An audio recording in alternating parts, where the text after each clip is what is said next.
All right, we're starting to look at logs today. So, haha, we have logs here. Very funny. We're looking at two types of solving problems. You have to focus on the equal sign. Do you have the word log on both sides, or do you have a number on one side, log on the other? If you happen to have this kind, you have to really remember this skill from the notes.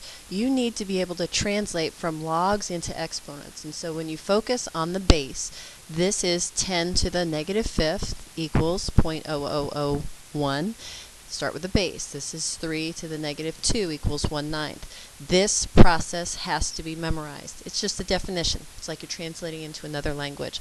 If you start at the bottom, you're always going counterclockwise. So 3 to the negative 2 equals 1/9. That is how you solve problems with numbers on the right. So I took a couple problems out of the notes, and what I want you to notice, if it's black like this, it came from the homework. These that are green came from the notes. Look at the right side. You see that there's a number on the right side. Here there's logs on both sides. Here there's a number on the right side. Here there's a number on the right side.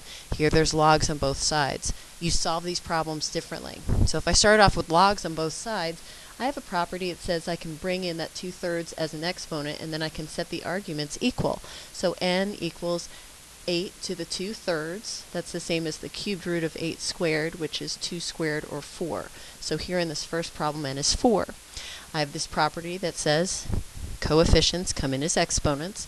16 to the 1/2 is like a square root of 16, so that's log base 2 of 4.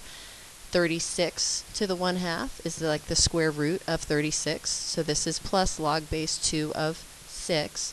Two log statements added. There's a property that says I can condense that, and that's log base 2 of 24. I've multiplied 4 times 6.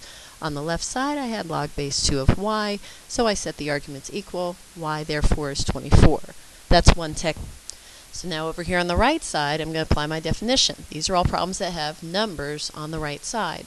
So this problem says 4 to the 3/2 equals x. Now you do have to remember how to solve that from last unit. That's the square root of 4 cubed. 2 cubed is 8. So in this problem, I have an answer of 8.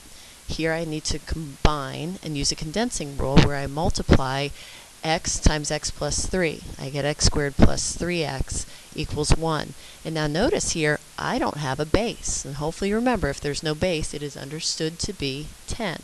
So when I rewrite this using exponents, this says 10 to the first equals x squared plus 3x. I have a quadratic, so I'll set it equal to 0, x squared plus 3x minus 10.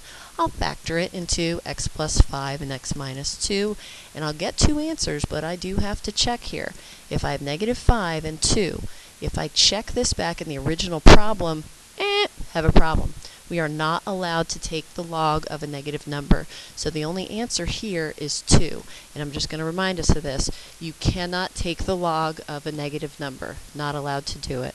Then the very last one here is going to feel real similar, because if you didn't notice, you did the same problem in the homework that you did on the notes. So short point is go back and rework things. Yes, this is from the homework, this is from the notes. And a little humor. Get it? Logarithm. He's dancing. Ha ha ha. Happy solving.